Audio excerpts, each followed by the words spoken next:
Hello नमस्ते मेरो नाम भीमा गुरुङ हो। तपाईहरु सबैजनालाई स्वागत छ मेरो यो सानो प्लान्ट कर्नरबाट।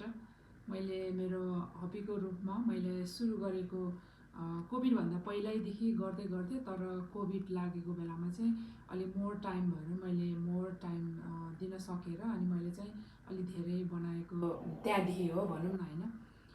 अनि अब युकेमा चाहिँ जाडो सक्न लाग्यो अनि अब गर्मी मौसम समर भनौँ न आउँदैछ। त्यसो भएर अब चाहिँ यो रिपोर्ट गर्ने कामहरू चाहिँ मैले गर्दैछु। अनि आज रिपोर्ट गर्ने क्रममा चाहिँ मसँग बेगोनिया रेक्स टाइगर भन्ने प्लान्ट छ। माथि मैले बाथरुममा राखेको थिएँ। यो एकदम ठुलो भएर यो हाँगाहरू पनि बाहिर बाहिर आइसकेको छ अनि यो पट सानो भएको छ। सो आज चाहिँ यो ठुलो पटमा सार्न गइरहेको छु है। अस्ति पनि दिनभरि गरेँ अनि हिजो पनि गरेँ हैन। अनि आज पनि मैले गर्दैछु। सो हिजो र अस्ति चाहिँ गर्दा मैले भिडियो गर्न पाएन। अनि न्यानो मौसमको बेलामा रिपोर्ट गर्नु पर्ने छ भने तपाईँहरूले पनि सबै रिपोर्ट गरिराख्नु भयो भने हुन्छ। सो मैले पनि अब बिस्तारै गर्दैछु अनि समरको बेलामा चाहिँ यो कामहरू सबै रेडी गरेर गरेपछि प्लान्टहरू पनि समरको लागि रेडी हुन्छ। अनि मेरो लागि पनि अब तातो मौसमको बेलामा बिच जाने फ्यामिलीसँग बाहिर घुम्ने बढी टाइम हुन्छ। अनि त्यो न्यानो मौसमको बेलामा घरभित्र बसेर यस्तो कामहरू गरिराख्नु मलाई पर्दैन। अहिलेदेखि बिस्तारै गर्दै राखेँ भने हैन। सो तपाईँहरूले पनि सुरु गर्नुभयो हुन्छ त्यस्तो छ भने। बेगोनिया प्लान्ट एकदम धेरै भेराइटिजहरू पाउँछ। त्यसमध्येको एउटा बेगोनिया रेक्स टाइगर भन्ने यो प्लान्ट छ है। सो यो चाहिँ मैले सानो एउटा कटिङ यस्तो सानो एउटा कटिङ मैले एकजना जस साथीबाट मागेर ल्याएर अनि रोपेको हो। अनि यो चाहिँ थुप्रै वर्ष भयो। अनि मैले यसलाई चाहिँ मैले यसको कटिङ निकालेर मैले त्यहाँ अर्को पनि बनाएको छ, मैले उता माथि राखेको छु।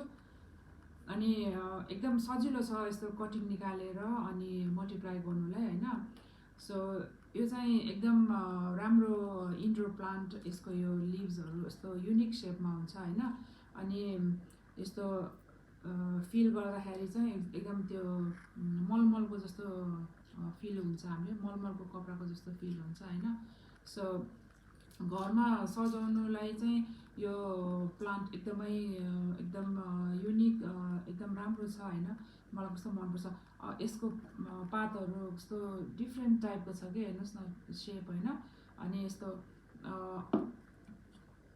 यो कलर नि एउटा ग्रिन मात्र छैन कि यसमा बिचमा यस्तो अलिअलि लाइट अरेन्ज डट हुन्छ। अनि त्यसपछि यस्तो लाइनहरू भएर अनि फेरि यस्तो हाइलाइटहरू छ कि यो लिभ्सहरूकोमा चाहिँ बिचमा चाहिँ यस्तो हाइलाइट जस्तै कलर छ हेर्नुहोस् न। अनि त्यसपछि नाइस हैन। यसरी हलाउँदा नि केही नै हुँदैन। हेर्दाखेरि कस्तो डेलिकेट जस्तो छ तर इट्स क्वाइट स्ट्रङ हैन। रिपोर्ट गर्नुको लागि मैले एउटा प्लास्टिकको कन्टेनर लिएको छु। जस्तो कन्टेनर चलाए पनि हुन्छ, टेरिकोटा पट चलाए पनि हुन्छ, प्लास्टिक कन्टेनर चलाए पनि हुन्छ। मसँग प्लास्टिकको कन्टेनर ड्रेनेज होल भएको छ। सो ड्रेनेज होल चाहिँ एकदमै जरुरी छ हुनुको लागि हैन।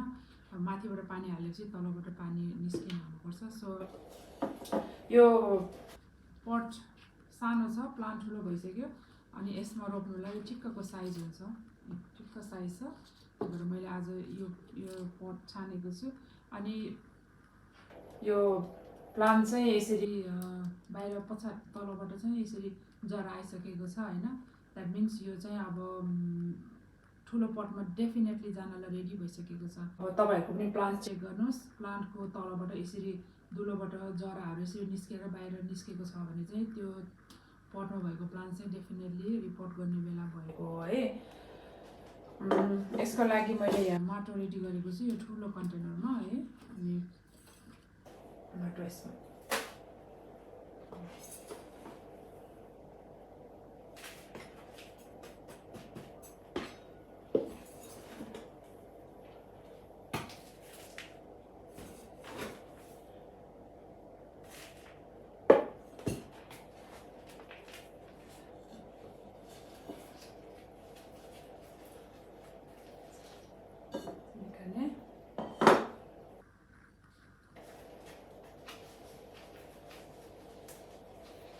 अनि प्लान्ट तान्दाखेरि चाहिँ एकैचोटि माथिबाट आएन भने यो रुट्सहरू यो प्लास्टिकको पटमा टाँसेर बसेको हुनसक्छ, त्यो भएर सजिलैसँग आउन सक्दैन। अलिकति यस्तो यस्तो गरेर माटो लुज गरिदिनुपर्छ। अनि फेरि यताबाट यो जराहरूले समातेको भएर पनि माथि पक्क आउन सक्दैन। यसलाई चाहिँ यसरी निकालिदिउँ होइन, यसरी माटो लुज गर्ने। एउटा कुरा भन्नै बिर्सेछ, यो लिभ्सहरू किन एकातिर मात्र यसरी फर्केको छ अनि यतातिर चाहिँ किन खाली छ भने नि, यो चाहिँ कस्तो भने मैले चाहिँ राख्दाखेरि यसरी यतातिर उज्यालोतिर फर्काएर राखेको थिएँ नि त, त्यो भएर जतातिर उज्यालो छ त्यतातिर यो पातहरू सबै त्यसरी फर्केको हो कि। सो पातहरू चाहिँ एकै ठाउँतिर यसरी फर्केको छ होइन। सो सबैतिर बराबर गरेर पात हुनुको लागि चाहिँ हामीले बेला बेलामा चाहिँ जता जता घाम छ त्यतै त्यतै यसरी बेला बेलामा जस्तै महिनामा एकचोटि जति यसरी घुमाउँदै गर्नुपर्छ।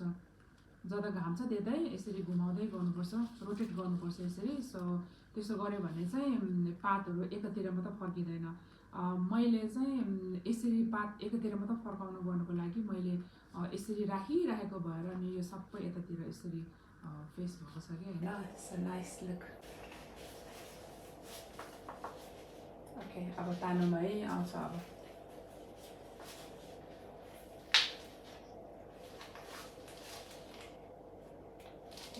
आयो।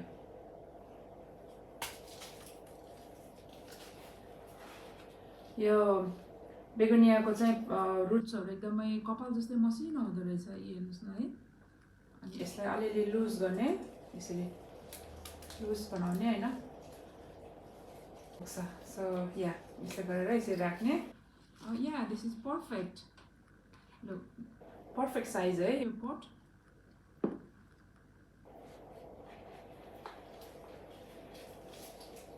अनि यसमा रोपेपछि अनि फेरि मैले प्लान्टरमा राख्नुपर्छ होइन।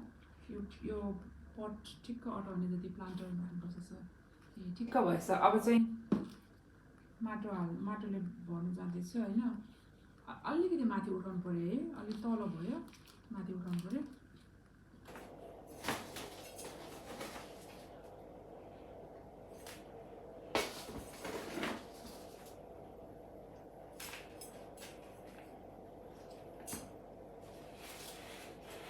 अझै माथि उठाउनु पऱ्यो।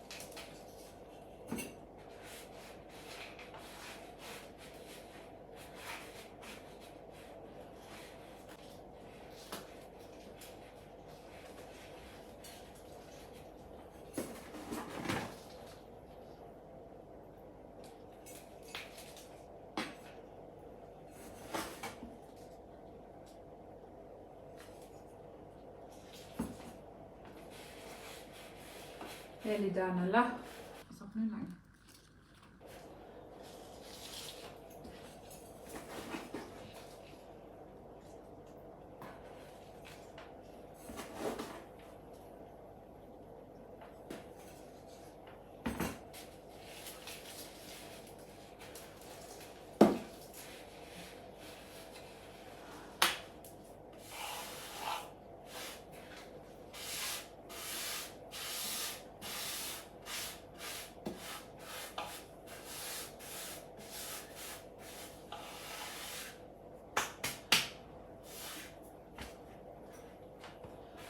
ल भयो, सो इजी।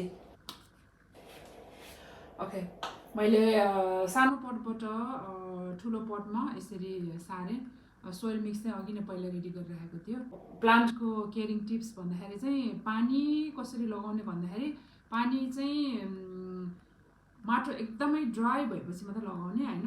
अनि माथिबाट पानी हालेपछि चाहिँ अनि तलबाट चाहिँ मजाले सरर चुइने गरेर हाल्ने।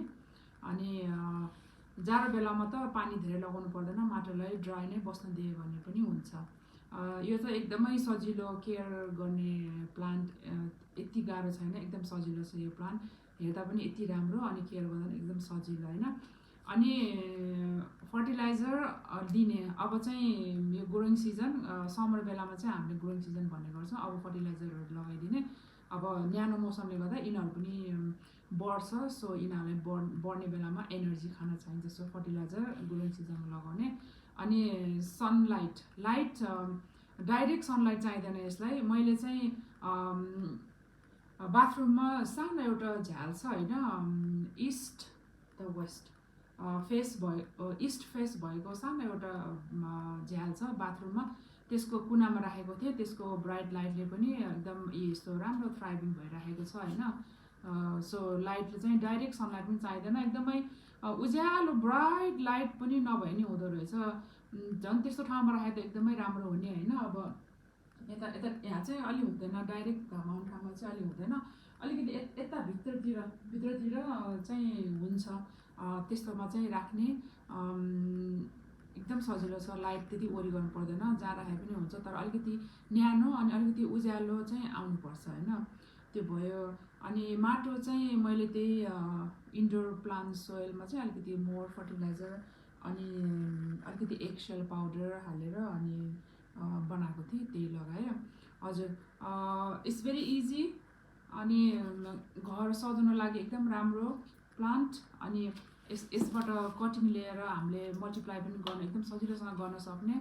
अनि प्रायः जस्तो बेगोनिया प्लान्टहरू एकदमै गाह्रो हुन्छ के अरे घरमा राखेर उमार्नलाई, तर यो वाला चाहिँ एकदमै इजी वाला के। आजको भिडियो तपाईँलाई कस्तो लाग्यो कमेन्ट गर्न नबिर्सिनु होला। यदि तपाईँ नयाँ हुनुहुन्छ भने मेरो च्यानललाई सब्सक्राइब गर्नुहोस्।